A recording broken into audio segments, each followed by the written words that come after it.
लालची राजा। एक समय की बात है, एक बड़े से महल में एक राजा रहता था। वह बहुत लालची था।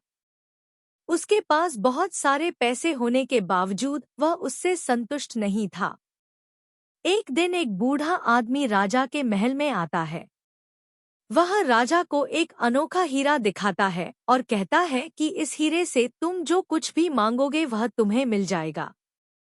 लेकिन उसने राजा को चेतावनी दी कि हर इच्छा की एक कीमत होगी। राजा बहुत खुश हो जाता है और हीरे को अपने पास रख लेता है।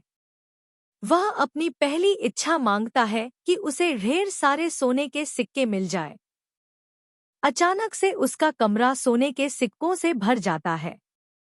लेकिन राजा इतने में भी संतुष्ट नहीं होता है, उसे और सोना चाहिए होता है। वह और इच्छा मांगता है कि उसे गहने, जमीन और खजाने चाहिए। उसे वह सब भी मिल जाता है। जैसे जैसे राजा का लालच बढ़ता जा रहा था, वैसे वैसे उसके राज्य के लोगों को भुगतना पड़ रहा था।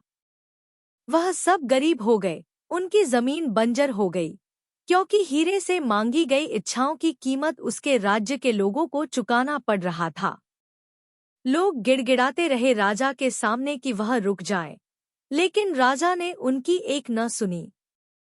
एक रात जब राजा सो रहा था, तब उनके पिताजी सपने में आते हैं और बोलते हैं कि यह लालच उन सब चीजों को बर्बाद कर देगा जिनसे तुम प्यार करते हो।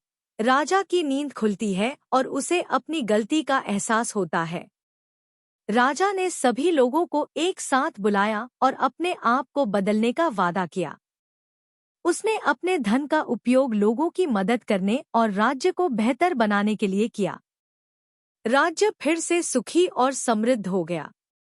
उस दिन से राजा ने सीखा कि लालची होने से केवल दुख मिलता है, लेकिन दयालु होने और दूसरों की मदद करने से सभी को खुशी मिलती है।